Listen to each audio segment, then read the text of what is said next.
हरे कृष्णा। सभी भक्तों का हार्दिक स्वागत है आज के संध्याकालीन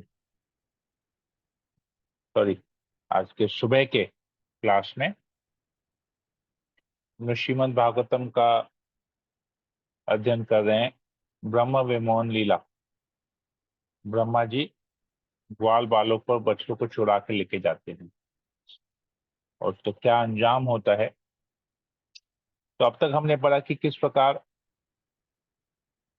कृष्ण अगासुर के बचा के सभी ग्वाल बालों को यमुना के तट पे लेके आए। एक बहुत सुंदर वातावरण वहां पर था और सभी ग्वाल बाल मिलकर एक साथ प्रसाद पा रहे हैं। जिस प्रकार कमल का फूल होता है,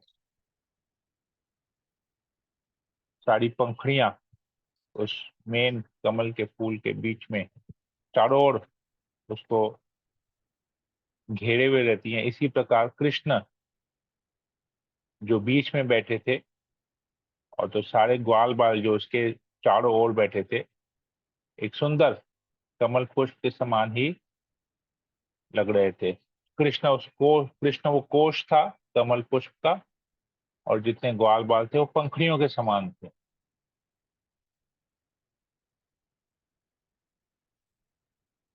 पंखुड़ी और पत्तियों के समान। ये बहुत सुंदर वातावरण वहां पर था, बहुत सुंदर दृश्य भी था।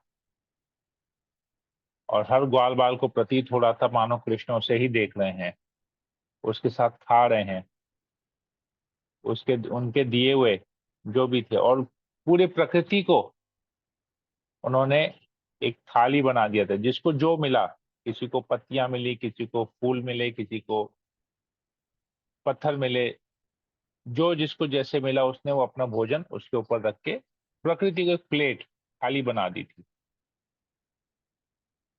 और बहुत ही वहां पर हंसी मजाक हो रहा था। और ये दृश्य देख के देवतागण हैरान थे कि ये जो यज्ञ पुरुष है कृष्ण, जो केवल यज्ञ में अर्पित जो आहुति होती है उसी को ही ग्रहण करते हैं, यज्ञ भुक्त हैं। और वो अभी एक साधारण बालक बन के ग्वाल बालों के साथ जो दे रहे हैं उसको वो खा रहे हैं, उसका झूठन हो चाहे कुछ भी हो, सब लोग उसको टेस्ट करा रहे हैं, खुद ही टेस्ट कर रहे हैं और कृष्ण को भी टेस्ट करा रहे हैं। और कृष्ण इसमें आनंद ले रहे हैं, बोल रहे वाह क्या स्वादिष्ट भोजन है। तो ये जब चल रहा था, ये लीला जब हो रही थी, तो जो बछड़ों को उन्होंने हरी घास खाने के लिए छोड़ दिया था, तो वो बछड़े थोड़ी सी और दूर चले गए, वहां से उस जगह से निकल के और आगे निकल गए, हरी घास के लालच में, और अधिक हरी घास के लालच में वो दूर, वहां से दूर निकल गए, घने जंगल में की तरफ वो चले गए, घास चरने चले गए। तो यहां तक हमने पढ़ा था, श्लोक नंबर 12 तक। इसके आगे आज हम और फिर श्लोक नंबर 13 से आज इसका पठन करेंगे। ओम अज्ञानतिमिरान्धस्य ज्ञानाञ्जनशलाकया चक्षुरुन्मीलितं येन तस्मै श्री गुरुवे नमः। नमो विष्णुपादाय कृष्णप्रेष्ठाय भूतले श्रीमते भक्तिवेदांत स्वामिनेति नामिने। नमस्ते सरस्वती देवे गौरवाणी प्रचारिणे निर्विशेष शून्यादि पाश्चात्य देष्टारिणे। हे कृष्ण करुणा सिंधु दीन बंधु जगतपते गोपेश गोपिकांत राधाकांत नमोस्तुते। तप्त कांचन गौरांगी राधे वृंदावनेश्वरी वृषभानुसुते देवी प्रणमामि हरिप्रिये। वाञ्छाकल्पतरुभ्यश्च कृपा सिन्धुभैव च पतितानां पावनेभ्यो वैष्णवेभ्यो नमो नमः। जय श्री कृष्ण चैतन्य प्रभु नित्यानंद श्री अद्वैत गदाधर श्रीवासादि गौर भक्तवृंदा। हरे कृष्ण कृष्ण कृष्ण हरे हरे, हरे राम राम राम हरे हरे। मंगलाचरण की जय। ओम नमो भगवते वासुदेवाय। ओम नमो भगवते वासुदेवाय। ओम नमो भगवते वासुदेवाय।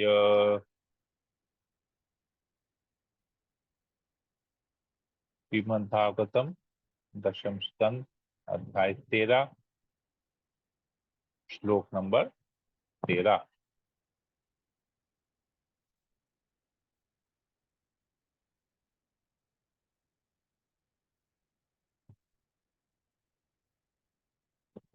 श्लोक इस प्रकार है।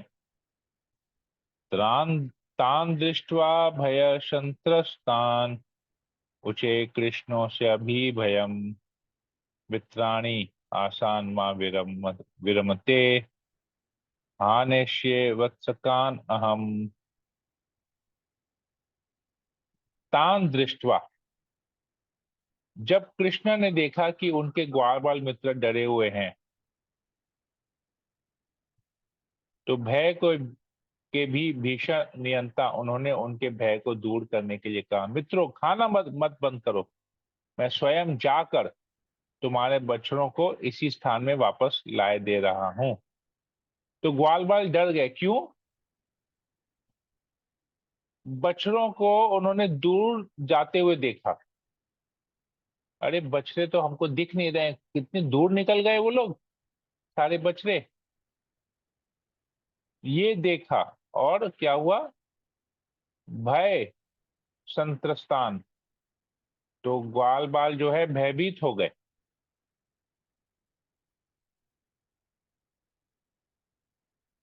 किया ये क्यों भयभीत हुए? कि ये लोग घने जंगल में चले गए हैं, और घने जंगल में क्या होते हैं? जंगली जानवर होते हैं, जंगली पशु होते हैं। कहीं वो इन बछड़ों पे, मासूम बछड़ों पे कोई आक्रमण न कर ले, इसलिए भयभीत हो गए। भी भयम, इसलिए वो लोग भयभीत हो गए। और कृष्ण ने क्या किया? कृष्ण जो स्वयं सभी प्रकार के भय के भी भय हैं, कृष्णोस्य भी भयम, जो भय है, भय मूर्तिमान जो है वो कृष्ण से भयभीत होता है। तो कृष्ण ने क्या किया? मित्राणि आशात मां विरमत। हे मित्रों, तुम ये भोजन का आनंद लो। मां विरमत, मत रुको, भोजन का आनंद लेते रहो, खाते रहो, टेंशन करने की बात नहीं है। यह आनेश्य वत्सकान, तो ये जो वत्स है, वत्सकान जो गाय के बछड़े हैं, वत्स वत्स बोलते हैं ना, बच्चों को वत्स बोलते हैं। हे वत्स, हे पुत्र। तो वत्सकान जो गाय के जो बछड़े हैं, अहम, मैं उन्हें इसी स्थान में, यह आनेश्य वत्सकान अहम, इसी स्थान में मैं सारे बछड़ों को वापस लेकर आता हूं। तुम भयभीत मत हो, तुम लोग निश्चिंत होके अपने भोजन का आनंद लो। तो ये बहुत बड़ी बात है, जहां पर हमको समझना चाहिए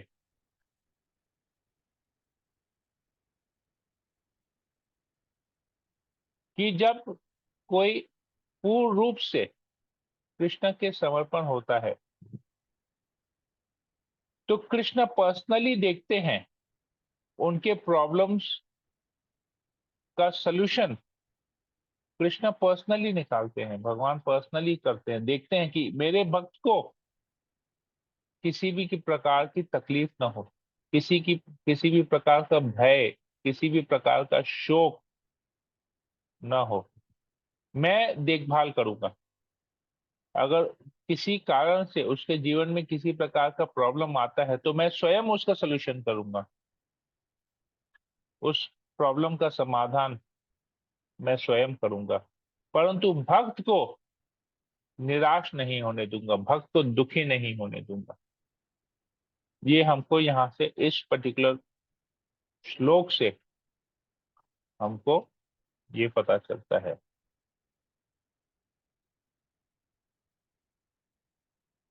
तात्पर्य में प्रपोजल लिखते हैं, कृष्ण की मैत्री होने पर भक्त की कोई भय नहीं रह जाता। कृष्ण परम नियंता है, यहाँ तक कि वे मृत्यु के भी नियंता हैं, जो इस जगत के लिए परम भय है। यह भय कृष्ण भावनामृत के अभाव के कारण उदय होता है, अन्यथा भय हो ही नहीं सकता। जिसने कृष्ण के चरण कमलों में शरण ले रखी है, उसे भय रूपी जगत में कुछ भी भयावह नहीं है, क्योंकि कृष्ण के प्रति समर्पण नहीं है, इसलिए लोग भयभीत होते हैं। और सबसे बड़ा भय है मृत्यु का भय। मृत्यु का भय क्यों सबसे बड़ा भय है? क्योंकि इस भय से हम सब कुछ खोल खोल लेंगे, अपना घर, अपना परिवार, ये जो इन भौतिक जगत का जो भोग है, धन है, दुकान है, मकान है, गाड़ी है, दोस्त यार रिश्तेदार, प्रतिष्ठा, इज्जत, यहाँ तक कि शरीर को भी खो देंगे। सबको पता है कि शरीर खत्म, मृत्यु अंत, एक दिन मृत्यु आनी ही है, परंतु लोग इसके लिए तैयार नहीं होते। कौन कह सकता है कि मैं मृत्यु के लिए तैयार हूं? बस मैं एकदम सभी चीजों से विरक्त हो गया हूं, और मैं मृत्यु का सामना करने के लिए तैयार हूं। मृत्यु आएगी और मैं तुरंत प्रेम से हंसते हंसते ये शरीर छोड़ दूंगा। कोई नहीं है ऐसा। जब भयभीत होते हैं, क्या होगा, कल हम नहीं रहेंगे तो हमारे पीछे क्या होगा, तो प्लानिंग करते हैं कि मेरे बाद मेरे परिवार वालों को, मेरे बच्चे को किसी प्रकार की तकलीफ ना हो, उसके लिए प्लानिंग करते हैं।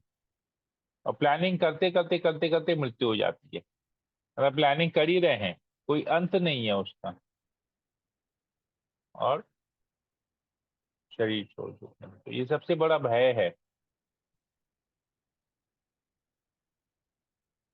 तो हमने सुना होगा, बहुत भौतिक जगत में बहुत जगह सेमिनार होते हैं, बड़े बड़े प्रोग्राम होते हैं, जिसमें कहते हैं आर्ट ऑफ लिविंग, हम आपको जीने की कला सिखाएंगे। इस जीवन का सबसे बड़ा सत्य, इस जगत का सबसे बड़ा सत्य ये है कि मृत्यु आनी ही है। फिर भी लोग क्या सिखाते हैं? जीने की कला। मरना है, लेकिन जीने की कला सिखा रहे हैं। सोचिए क्या बुद्धि है लोगों का। सबसे बड़ा सत्य है कि मुझे मरना है, फिर भी जीने की कला सिखा रहे हैं।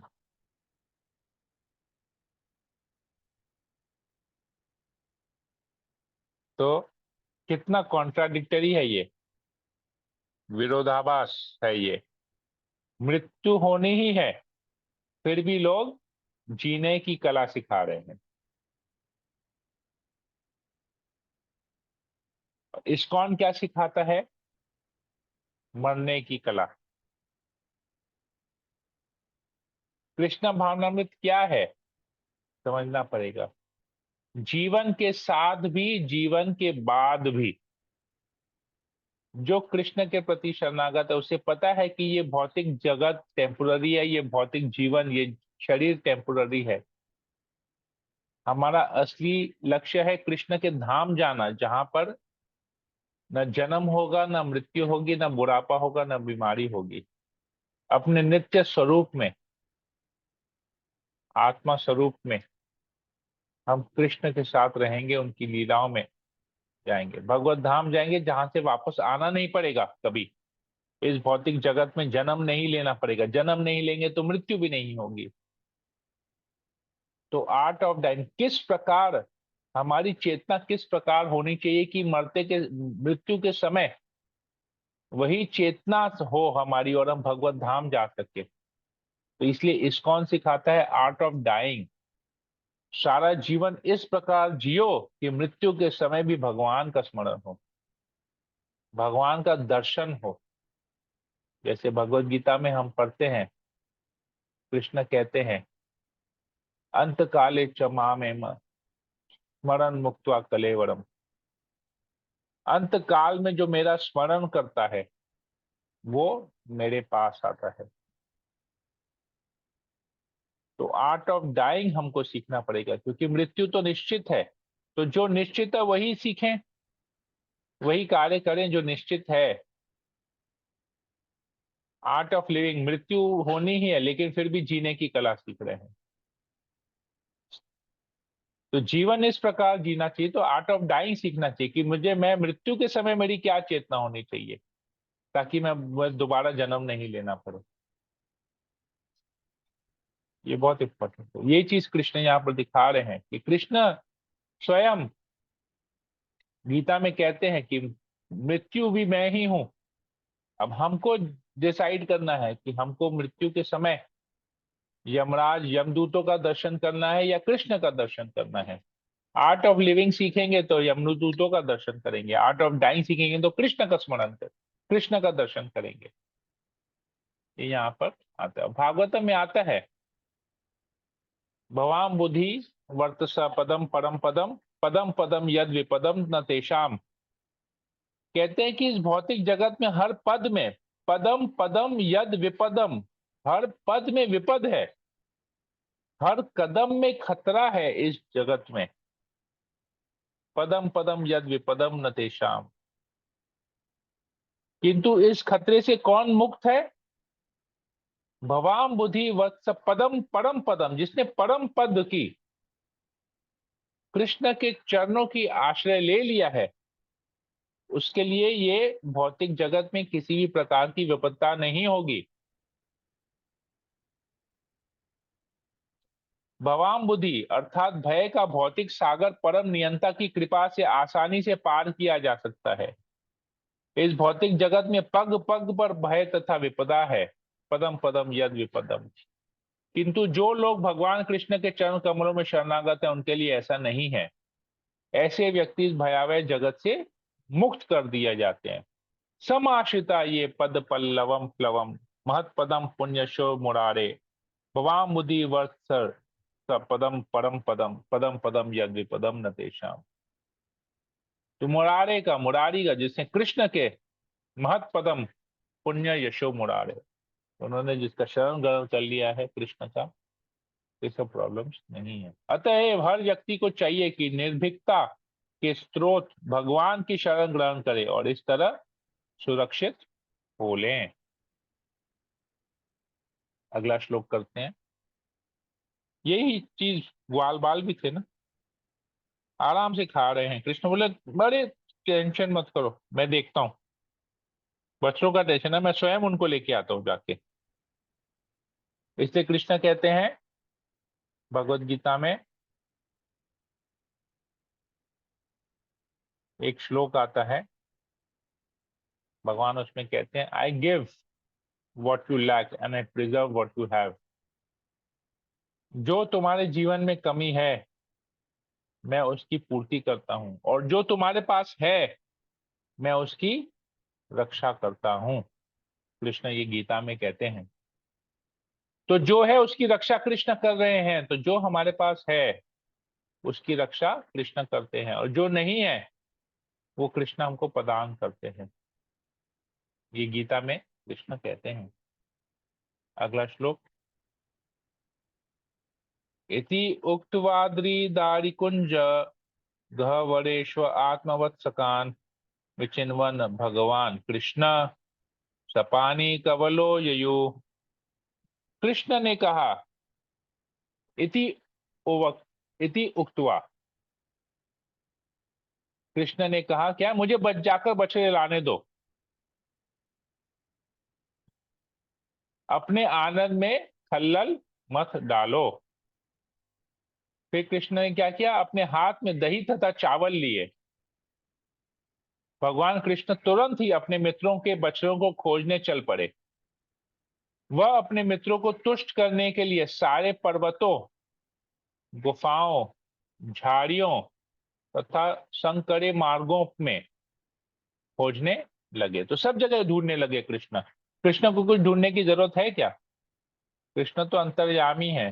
परमात्मा है, सर्वव्याप्त है, फिर भी लीला करने के लिए, अपने ग्वाल बालों को दिखाने के लिए अपने भगवत्ता को उन्होंने त्याग दिया। एक साधारण बालक के रूप में एक रोल प्ले कर रहे हैं, तो ये करने के लिए कृष्ण सब जगह ढूंढने लगे।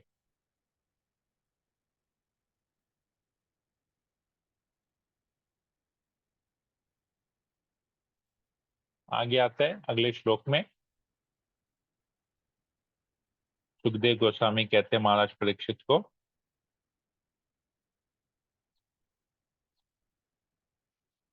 अम्भो जन्म जनिस अम्भो जन्म जनिस्तद अंतर गतो मया भक्त शेषितुर द्रष्टुम मंजु महित्वम मन्यत् अपि तद्वत्सान् इति वत्सपन् नित्वन् यत्र कुरुद्वा हन्त ददात् इहे वसितो या पुरा दृष्ट्वा घशुरा मोक्षणं प्रभावत प्राप्त परम विस्मयाम।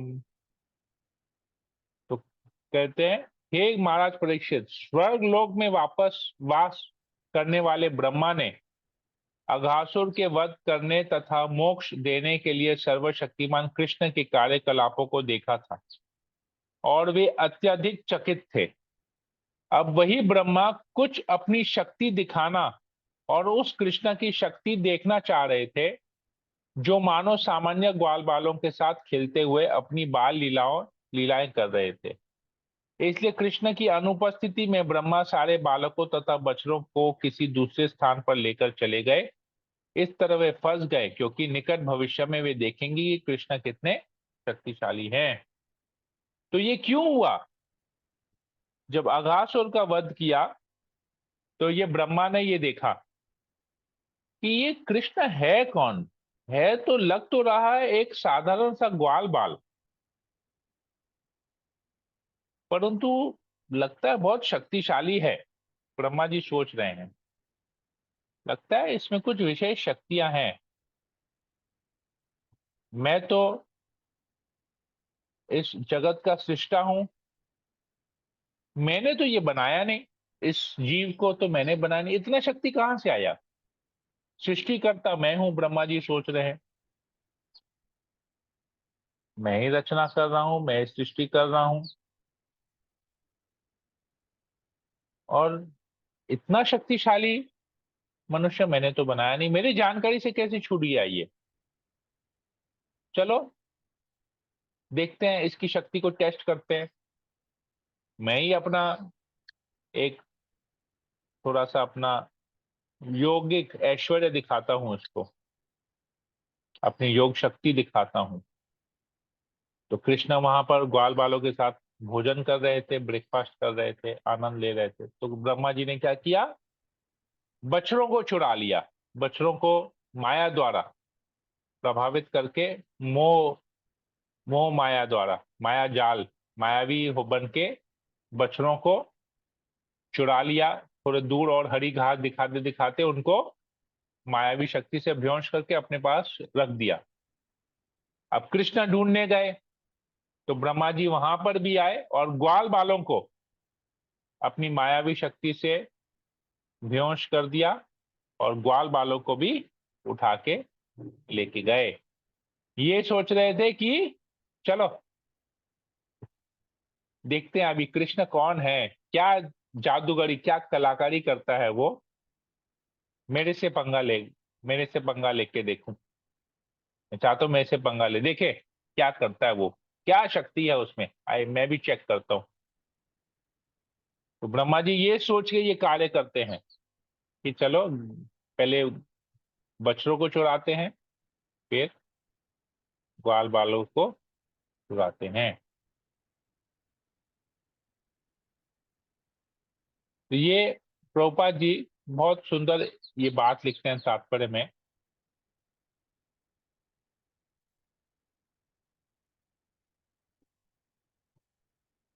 तो ये कृष्ण इस प्रकार की लीला कर रहे हैं ग्वाल बालों के साथ, तो इससे इनके सभी आश्चर्यचकित थे। तो ब्रह्मा जी बोले चलो मैं परीक्षा लेना चाहता हूं कि कृष्ण वहां वास्तव में है कि नहीं।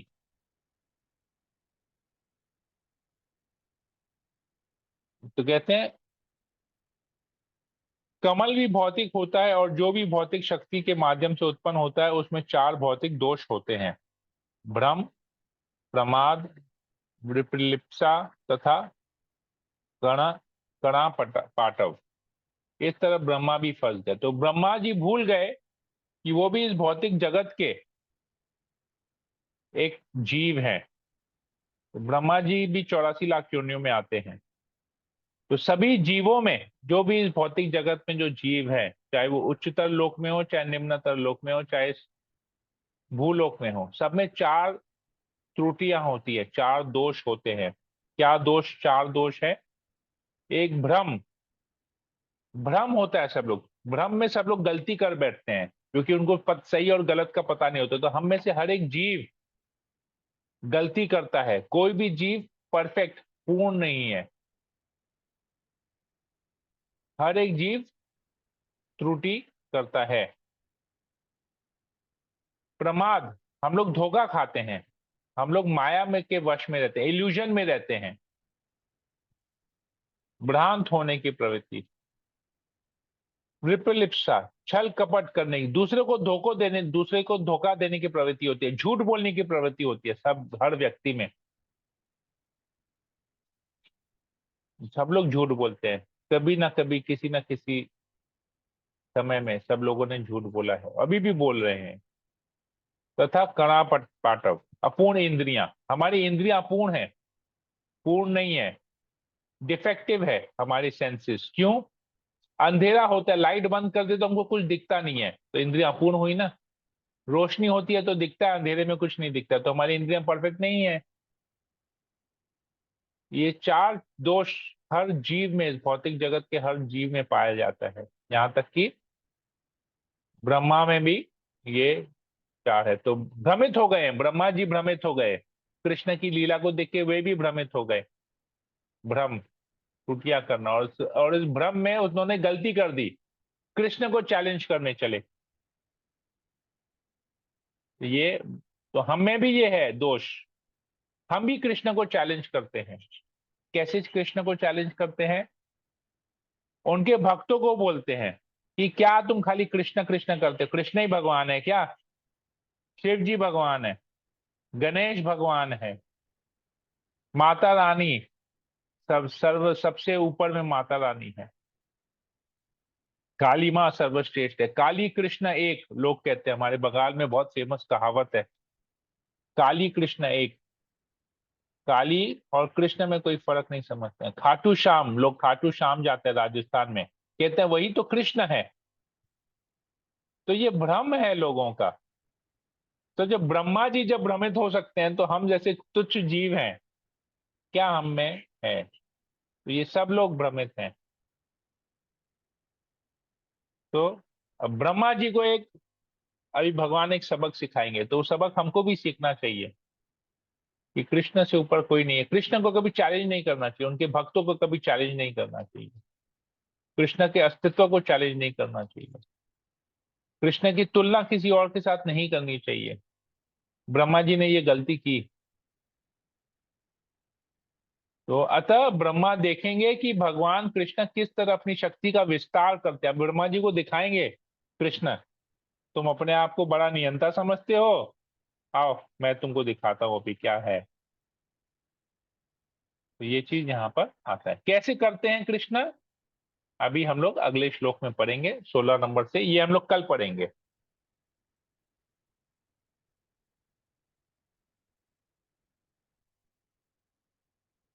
तो यहाँ पर एक, अच्छा ये इसको एक पढ़ लेते हैं, फिर हम लोग कल से कृष्ण क्या करेंगे। अभी कृष्ण देखते हैं कि ग्वाल बाल भी वहां पर नहीं है, बछड़े तो मिले नहीं, वापस आए तो ग्वाल बाल भी वहां पर नहीं है। ततो वत्सान अदृश्यत्य पुलिने च वत्सपान उभावपि वने कृष्णो विचिकया समन्तत। तत्पश्चात जब कृष्ण बछड़ों को खोज न पाए तो वे यमुना के तट पर लौट आए, किंतु वहां भी उन्होंने ग्वाल बालों को नहीं देखा। इस तरह वे बछड़ों तथा बालकों को ऐसे ढूंढने लगे मानो उनकी समझ में न आ रहा हो कि यह क्या हो गया है। तो ब्रह्मा जी को अभी जिस प्रकार पूतना को उन्होंने एक फैसिलिटी क्रिएट किया, पूतना आराम से घूम रही थी, जैसे उसको कोई पहचान नहीं रहा, उसका कोई जान नहीं रहा, तो कृष्ण सब जानते हैं। तो वैसे ही ब्रह्मा जी को भी दिखा रहे हैं, अरे ऐसा एक रोल प्ले कर रहे हैं, एक साधारण सा कंफ्यूज्ड व्यक्ति का, कंफ्यूज्ड बालक का रोल प्ले कर रहे हैं। मैं गया, मुझे बछड़े मिले नहीं, वापस आया, रहे मेरे मित्र भी नहीं है यहाँ पर, ग्वाल बाल भी नहीं है। सोचने लगे क्या हुआ, इधर उधर उसको ढूंढने लगे, कहाँ गए मेरे मित्र, कहाँ गए मेरे मित्र, कहाँ गए। कैसे, मानो उनकी समझ में ना आ रहा है ये क्या हो, क्या रहा है ये यहाँ पर। ऐसा कृष्णा यहाँ पर रोल प्ले कर रहे हैं, दिखा रहे हैं ब्रह्मा जी को, और ब्रह्मा जी इसको लेके आनंद ले रहे हैं। देखा, ये छोटा सा बालक मेरी शक्ति के सामने कुछ नहीं है। ब्रह्मा जी ऐसा सोचते हैं, उनको भगवान ऐसा फील करवा रहे हैं।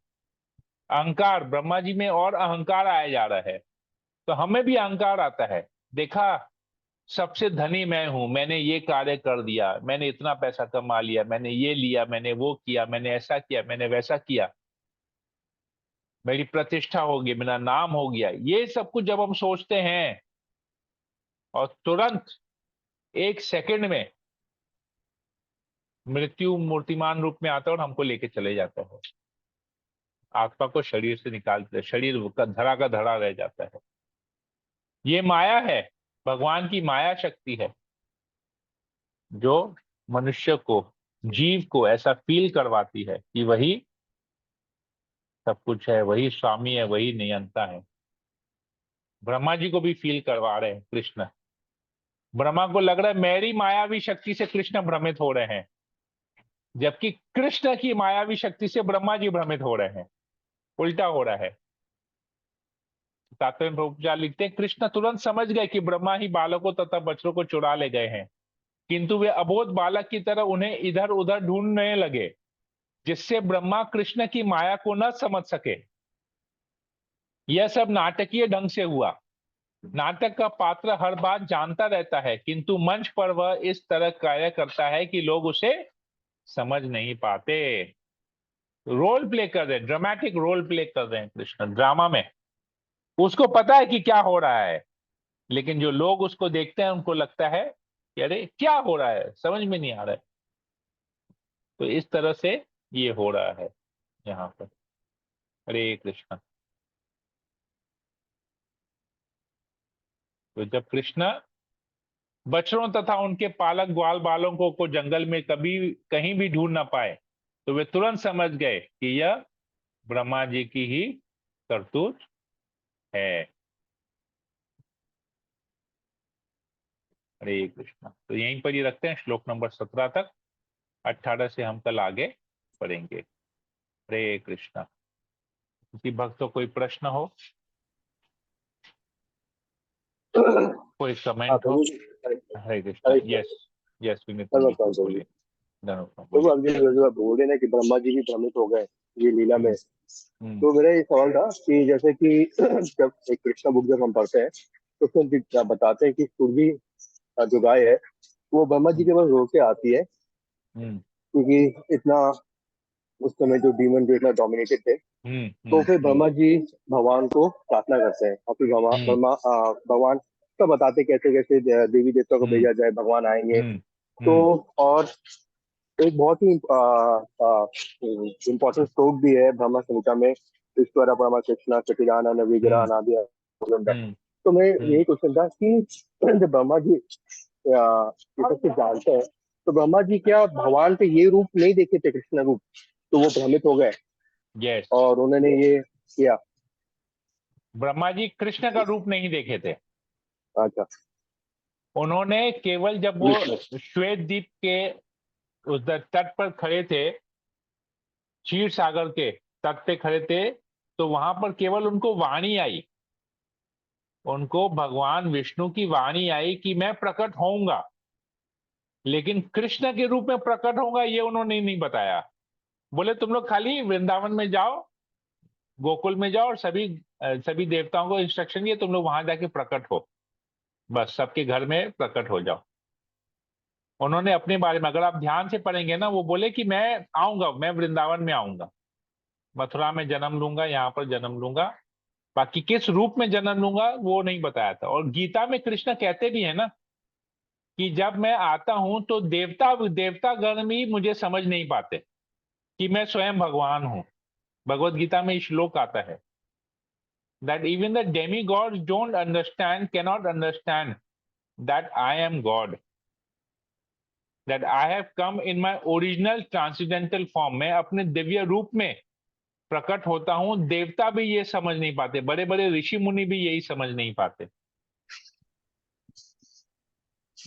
कि मैं अपने आदि दिव्य स्वरूप में यहां पर आता हूं। उनको लगता है कि मैं एक मनुष्य के रूप में आया हूं, एक साधारण मनुष्य के रूप में कार्य कर रहा हूं, उनको ऐसा प्रतीत होता है। तो यही चीज ब्रह्मा जी यहां पर देखे ना, अरे ये कैसे कृष्ण कैसे अघासुर काल बालों को बचा रहा है, अघासुर का वध कर दिया, कौन है ये, मैं चेक करता हूं, मैं टेस्ट करता हूं उसको।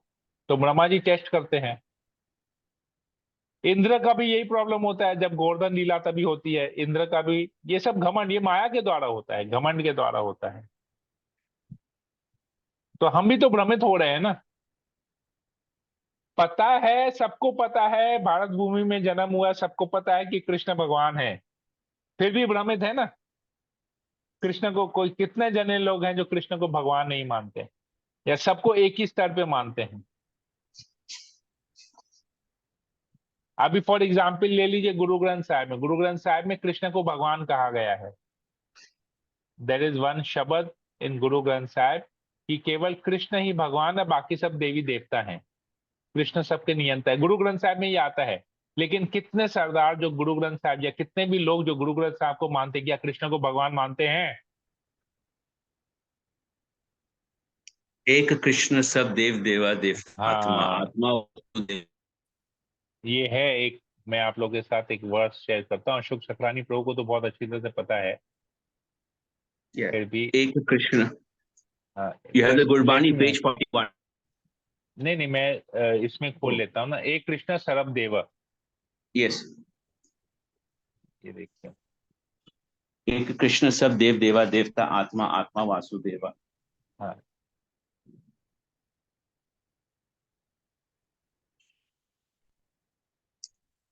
ये देखिए, मैं आप लोग के साथ अभी शेयर करता हूँ स्क्रीन पे।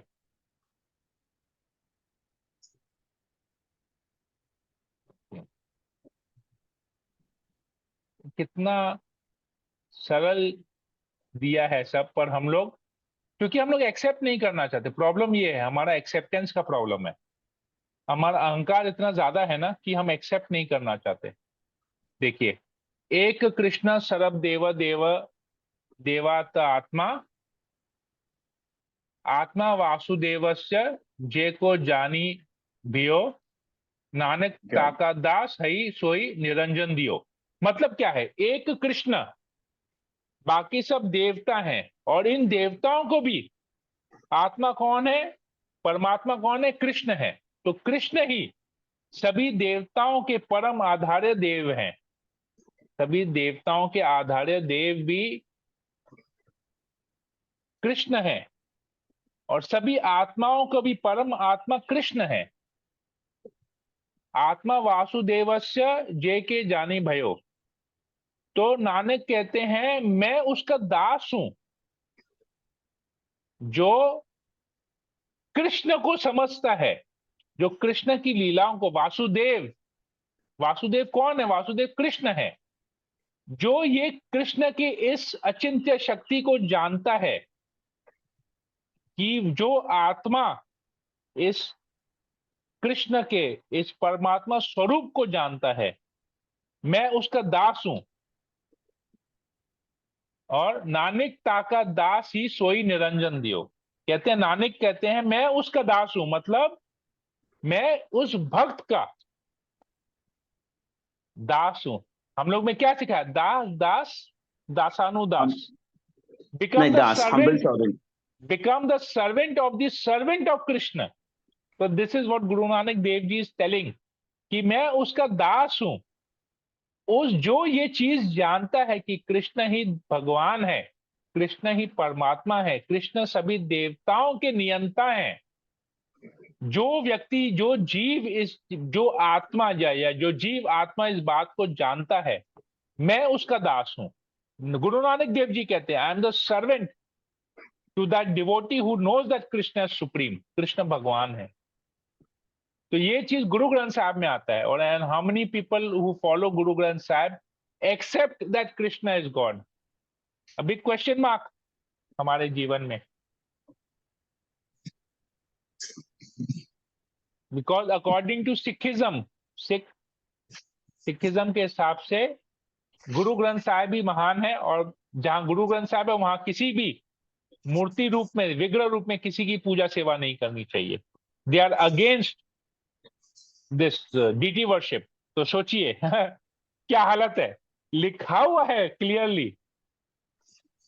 तो इससे ज्यादा अगर स्पष्ट है और लोग इस स्पष्ट बात को नहीं समझ पा रहे हैं, तो फिर तो सोचिए ना कितने मूर्ख है, त्रुटिपूर्ण है ना। तो ब्रह्मा जी भी विमोहित हो गए।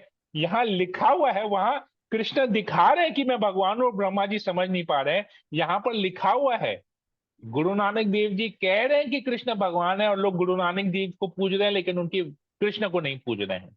तो इससे बड़ा दुर्भाग्य क्या हो सकता है हमारे लिए? We have to understand this. Vineet Mandal Prabhu, समझ में आया अभी क्या प्रॉब्लम है? एक प्रभु जी, एक प्रॉब्लम प्रभु और है कि हरि एक को मिनट, लेग प्रणाम लेग से लेग ध्यान। नहीं, लेग विनीत मंडल प्रभु से उन्होंने क्वेश्चन किया था, तो उनको पहले कंप्लीट हाँ कर नहीं लेते। no, yes Prabhu. I understand. Prabhu another question is there. जैसे हाँ। मैंने अभी recently I was हम्म, तो वहां पर था कि the person who has the quality good qualities and all and who becomes a hmm, pure devotee hmm, is considered a demigod because हाँ they have the qualities of demigod and हाँ even हाँ the demigod wants to mingle with these हाँ kind of devotees. हाँ। But my question is, what's the difference between a demigod and a pure devotee? Because मैं देख रहा हूँ ठीक है, तो कि मैं the thing समझ is गया, मैं कि समझ गया, मैं demigod समझ गया आपका प्रश्न, demigod भी समझ गया। illusion में आ जाते हैं. हाँ, मैं समझ गया आपका प्रश्न। भागवतम में एक श्लोक आता है कि जो शुद्ध भक्त है, जो भी कृष्ण की भक्ति करता है, उसमें देवताओं के सारे गुण प्रकट हो जाते हैं। श्लोक ऐसा है भागवतम का कि जो भी कृष्ण की भक्ति करता है उसमें देवताओं के सारे गुण प्रकट हो जाते हैं। तो हम लोग भगवत गीता में एक 17 चैप्टर में आता है देवताओं क्वालिटी, वो डेमोनियक नेचर, सुर और असुर के बीच का डिफरेंस आता है, the divine and the demoniac nature, ये आता है। तो देवताओं के गुण मतलब जो सद्गुण होते हैं वो प्रकट होते हैं। जो भी कृष्ण की भक्ति करता है, जो शुद्ध भक्त है, उसमें सद्गुण होते हैं।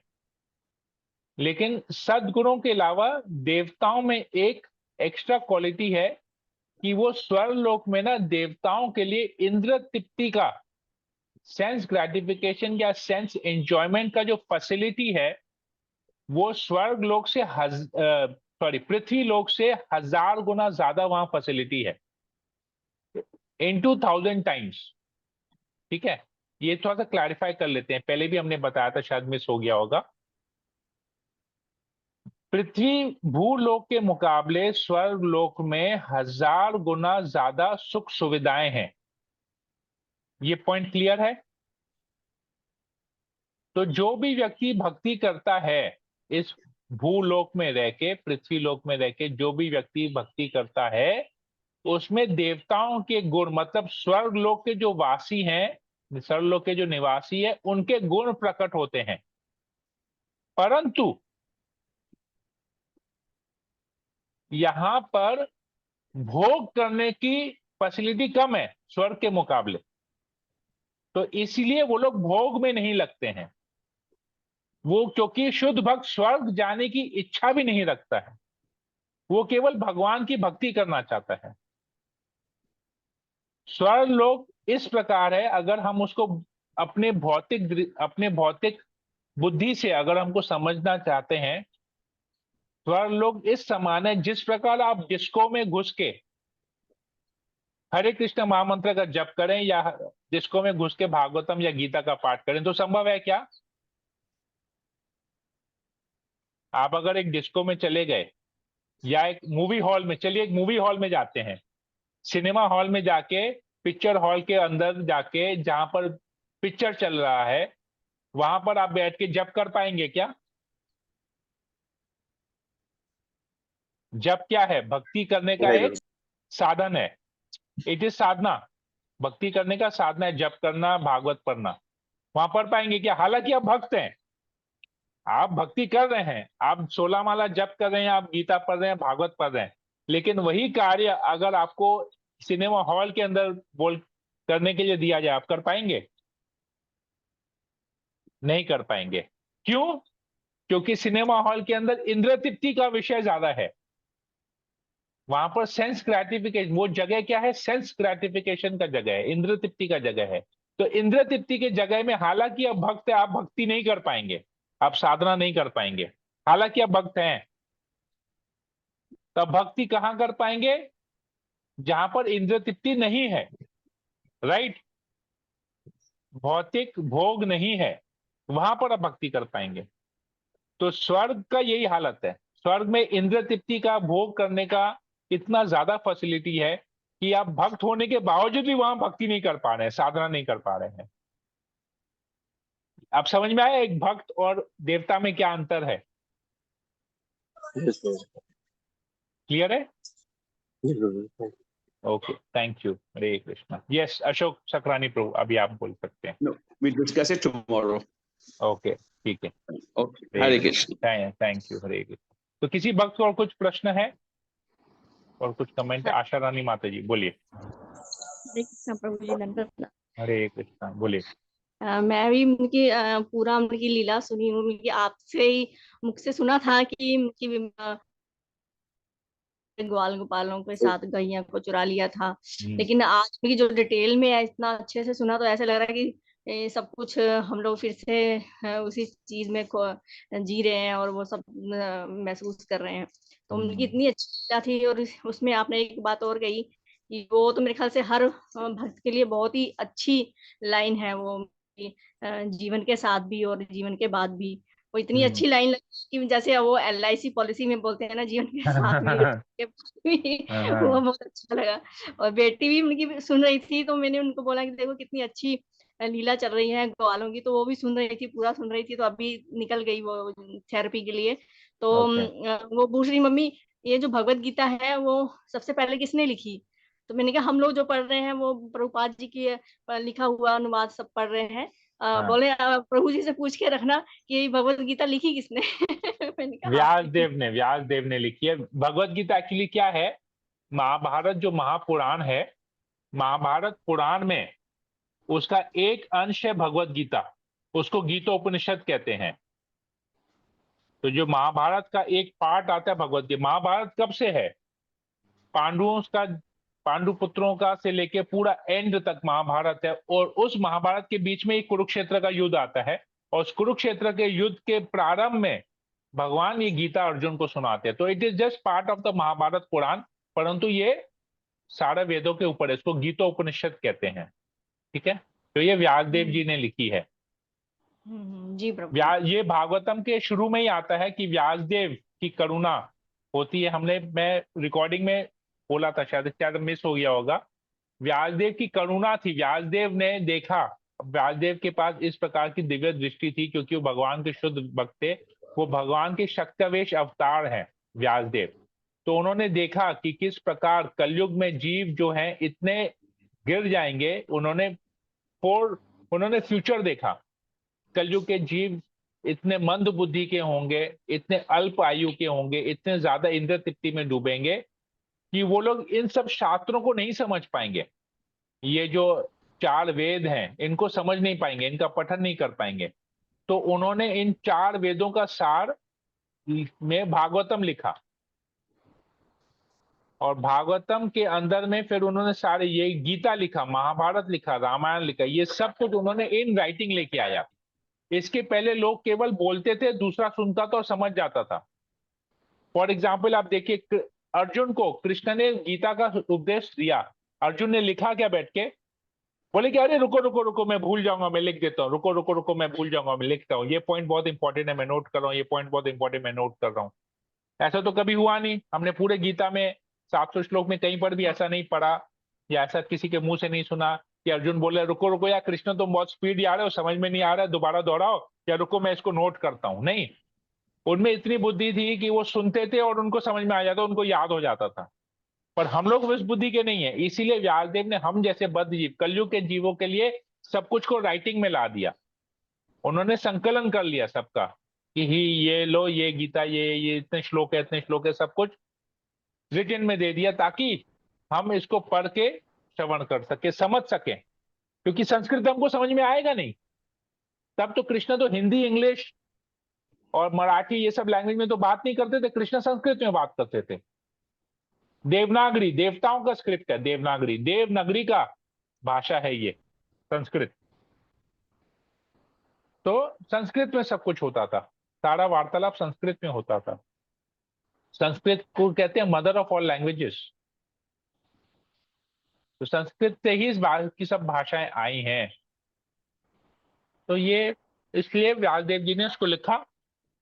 और या ऐसे तो वेद तो भगवान के शरीर से उत्पन्न हुए हैं, परंतु व्यासदेव जी ने उसको डिवाइड किया और सिंपल कर दिया और रिटन फॉर्म में लेके आ गए। ठीक है, क्लियर है माता जी? जी प्रभु जी, क्योंकि इसका जो वर्णन जो आपने बताया वो परीक्षित महाराज के भी वो प्रथम स्कंद में भी दिया हुआ है ना, परीक्षित महाराज हाँ, का जो यस है यस, ये दिया हुआ है वहां पर। हाँ जी हाँ जी। व्यासदेव की करुणा उसको कहते हैं, व्यासदेव की करुणा एक चैप्टर आता है जहाँ पर नारद मुनि आते हैं और व्यासदेव जी को बोलते हैं कलयुग तुम में लिखो अगर कल। कलयुग यस, जैसे आएगा वैसे वैसे क्या क्या हाँ घटित होगा वो सब दिया हुआ है हाँ, उसमें। यस, ठीक है, ओके। जी हरे कृष्ण। जी प्रभु, फिर और हरे किसी को कृष्ण। कुछ पूछना है? अखिलेश हरे प्रभु। कृष्णा, हरे हरे कृष्णा कृष्ण, प्रभु राखी जी। सिंह मत, यस बोलिए। बोल रहा प्रभु जी, आज मेरा एक तो क्वेश्चन का भी आंसर मिल गया। पहले हाँ हमको लगता था जैसे बोलते भगवान जैसे जैसा पुण्य का काम करता है तो स्वर्ग लोक में जाता है, तो हमको लगता था कि जो स्वर्ग में जाते हैं वो वहां पे भगवान का नाम लेकर फिर से भगवान के धाम चले जाएंगे। लेकिन आज ये पता चला कि स्वर्ग लोक इतने तृप्ति है कि उसमें भगवान का नाम नहीं होगा। ये मेरा क्वेश्चन बहुत था। ये तो गीता में, आप लोग गीता ध्यान से लगता सुनते नहीं है, गीता में था कि कृष्ण कहते हैं कि जो स्वर्ग लोक में जाएगा उस स्वर्ग लोक में अपने वांछित फल को भोग करके वापस इस पृथ्वी में जन्म होगा उसका। ये तो हाँ गीता जी, में भगवान क्लियरली बोले हैं। हाँ तो वही है प्रभु जी कि वहां जाके फिर भगवान का नाम लेके फिर उधर से उधर चले क्यों नहीं जाते हैं, ये मेरा क्यों नहीं जाते? सोच कि है। कृष्ण कृष्ण बोले ना वापस इधर आता है, क्योंकि जी भोग वहां पर भोग ज्यादा है, वहां पर भगवान की भक्ति नहीं होगी, जी जी, वही है। इसलिए लोग पुण्य करते हैं, वहां पर जाके भोग करेंगे। हाँ वही प्रभुपाद हम जी, सोचते हैं। प्रभुपाद ये 5वें स्कंद में भागवतम में एक आपको प्रभुपाद की लीला से एक बात बताता हूँ, ध्यान रखिएगा इसको। प्रभुपाद जी ये भागवतम के 5वें स्कंद में स्वर्ग का वर्णन है, बहुत सुंदर वर्णन है स्वर्ग का, मगर अगर आप उसको पढ़ेंगे ना मोहित हो जाएंगे, इतना सुंदर वर्णन है स्वर्ग का। लेकिन प्रभुपाद जी ना कभी भी 5वें स्कंद को ना डिटेल में नहीं बताए अपने भक्तों को। तो कि जी एक शिष्य ने प्रभुपाद के एक शिष्य ने प्रभुपाद जी से पूछा कि आप ये स्वर्ग का जो डिस्क्रिप्शन है, जो उसमें सब कुछ है, स्वर्ग का, नारकेलों का, सब सब पूरे ब्रह्मांड का डिस्क्रिप्शन है उसमें। तो प्रभुपाद जी से उसने पूछा आप इसको जल्दी जल्दी क्यों बोल रहे हैं, ये जो इतना सुंदर डिस्क्रिप्शन है इसको इतना जल्दी जल्दी आप सुना रहे, इसको एक्सप्लेन क्यों नहीं कर रहे हैं? तो प्रभुपाद जी ने बोला कि ये स्वर्ग का डिस्क्रिप्शन इतना मोहित करने वाला है कि अगर तुम इसके बारे में सुनोगे ना कि वहां पर कितना भोग करने का फैसिलिटी है, तुम भक्ति करना भूल जाओगे और तुम स्वर्ग जाने के लालच में आ जाओगे। इसलिए प्रभुपाद जी जल्दी से स्वर्ग के बारे में ज्यादा डिस्क्राइब नहीं करते, क्योंकि स्वर्ग में जाएंगे, भोग करेंगे, वापस इस धरती पे आना पड़ेगा भोग खत्म करके, तो वो भी बंधन का कारण है। तो प्रभुपाद जी ने बोला तुम लोग को स्वर्ग नहीं जाना है, तुम लोग को भगवत धाम जाना है जहां से वापस नहीं आ सको। जी तो जी ये चीज है, तो स्वर्ग का बहुत आकर्षण है इसमें, इसलिए जो स्वर्ग जाने की प्राप्ति के लिए करते हैं ना कार्य, वो भक्ति नहीं कर पाते, वो पुण्य में लगे रहते हैं। इतना आकर्षण है स्वर्ग का, बहुत अट्रैक्शन है वहां पर। नहीं, हम वही सोचते थे कि अगर स्वर्ग में जाएंगे तो वहाँ तो देवी देवता लोग हैं, तो उनका ये से भक्ति करने करके भी भगवान के वो सोचते थे, फिर वहाँ पे नहीं, नहीं इतना जा भोग है। पाएंगे, नहीं जा पाएंगे, नहीं जा पाएंगे, स्वर्ग ये में भोग जाके अच्छा भक्ति नहीं कर पाएंगे। है, में जाकर भक्ति करने का सबसे बेस्ट जगह है ये पृथ्वी, जहां पर आप भक्ति कर पाएंगे। जी जी बाकी कहीं पर भी ऊपर जाए या नीचे जाए भक्ति नहीं होगा, पृथ्वी में ही भक्ति होगा। फैसिलिटी पृथ्वी में ही है, भक्त लोग सब पृथ्वी में ही रहते हैं, जी ठीक है। भक्त जी संग जी नहीं होगा, स्वर्ग में जाएंगे तो अप्सराओं का, देवताओं का संग होगा, भक्तों का संग नहीं होगा। भक्त इन जी सबसे ऊपर है। एक वर्णन आता है कि भागवतम में एक वर्णन आता है कि जो पृथ्वी में जो भक्त है ना, जब वो शरीर छोड़ते हैं ना, उनको वैकुंठ का विमान आता है और उनको लेके जी जाता है। तो वैकुंठ का विमान ना स्वर्ग के ऊपर से जाता है। तो स्वर्ग के जी देवी देवता दिखता है, अरे ये पृथ्वी का आदमी, पृथ्वी का जीव वैकुंठ के विमान में चले गया, तो हम लोग अपना जीवन व्यर्थ किए जब हम लोग पृथ्वी में थे। भागवतम में ये आता है।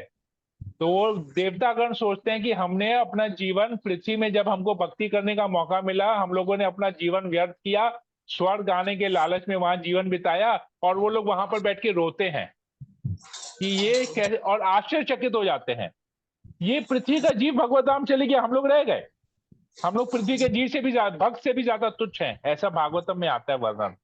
सोचिए, अब आप सोच लीजिए, स्वर्ग में जाके रोना पड़ेगा जब आप देखेंगे कि आपके बगल से एक वैकुंठ का विमान निकल गया और लोग उसमें बैठ के भगवत धाम जा रहे हैं। तो ये नहीं, हालत होगा स्वर्ग में जाके। हम वही सोचे जो लोग जाएंगे देवी देवता के पास जाएंगे तो उनको समझ में आएगा कि नहीं, हमको भक्ति करना चाहिए, इसीलिए हमको हाँ, लगता यस। जी तो हमारे इसलिए लिए तो इसलिए ये जाके वो लोग जब दृश्य देखते हैं ना, तब वापस वो लोग इस भौतिक जगत में आते हैं और भक्ति करके फिर जाते हैं। जी जी जी जी ठीक है। जी बहुत हरे अच्छा, बहुत कृष्णा। भागवतम चरितमृत में भी दिया हुआ है प्रभु जी ये वाला। हाँ, आपने जो राइट। बताया ना कि वो विमान में जाते हैं तो सब लोग देखते हैं, हाँ, दिया हुआ अलग अलग जगह भागवतम में चले दिया गए। हुआ है, चैतन्य चरितमृत में दिया हुआ है, भागवतम में दिया हुआ है। हाँ। हरे, ठीक है। हरे कृष्णा। ओके, और किसी को कुछ पूछना है? ईशानी इंदिरा माता जी। हरे कृष्णा प्रभु जी, हरे दंडवत कृष्णा। सुम प्रणाम। धर्म मत बोलिए। प्रभु जी आप बोले मतलब जैसे ही खाटू श्याम कृष्ण भगवान नहीं है? अच्छा, आपको वो कृष्ण है क्या? खाटू श्याम तो कौन हम था? तो अभी घटोत्कच। घटोत्कच है ना, घटोत्कच। उनको कृष्ण से वरदान मिला कि कलयुग में लोग तुमको मेरे नाम से पूजेंगे। कृष्ण ने कहा उनको, वरदान दिया कि तुमको लोग मेरे नाम से पूजेंगे, श्याम नाम से पूजेंगे, घनश्याम नाम से पूजेंगे, खाटू श्याम। समझ में आया?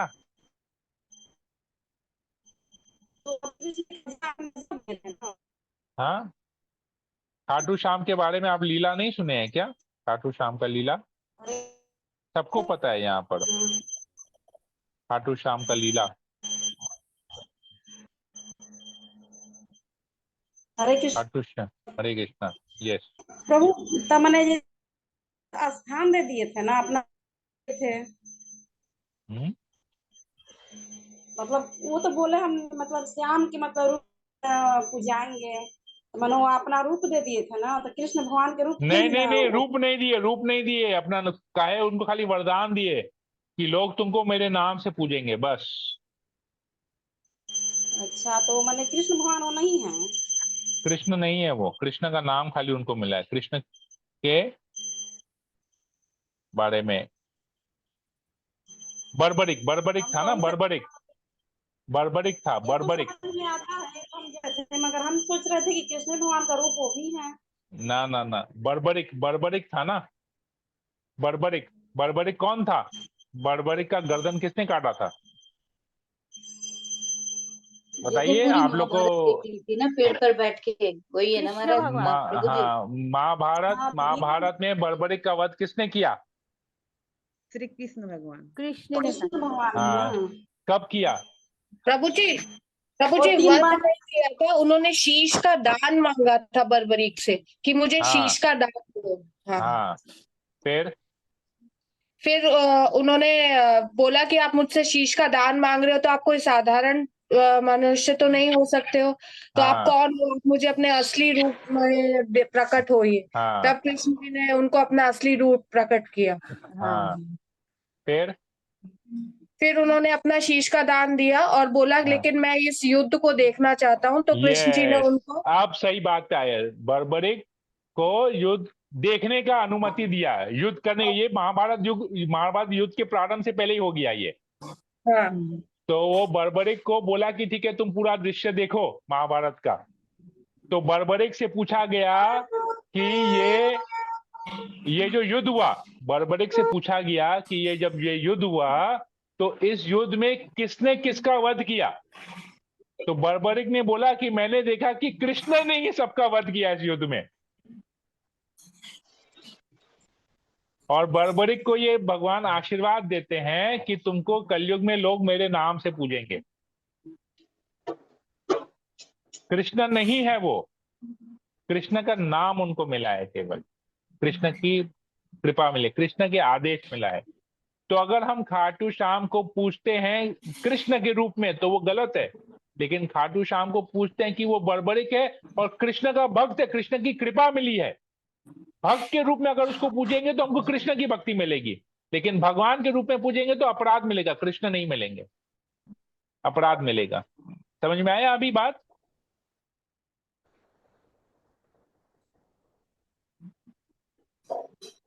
जी जी प्रभु जी।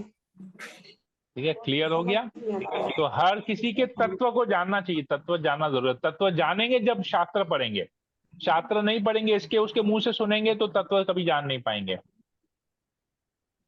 ठीक है, हरे कृष्णा। हरे और कृष्णा किसी को कुछ प्रभु। पूछना है? ईशानी माता जी, यस ईशानी इंद्रा माता जी, want to say something?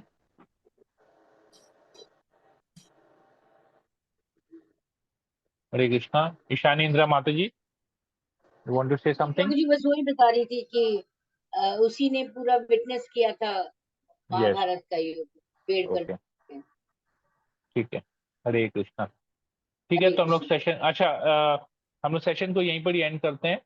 हरे कृष्णा कृष्ण कृष्ण हरे हरे, हरे राम राम राम हरे हरे। वंशा कल्पतरुभ्यश्च कृपा सिंधुभ्यैव च पतितानां पावनेभ्यो वैष्णवेभ्यो नमो नमः। संवेद भक्त वृंद की जय, जगत गुरु श्रील प्रभुपाद की जय, ग्रंथ राज श्रीमद् भागवतम की जय, दामोदर मास की जय। हरे कृष्णा। स्नातन प्रणाम प्रभु।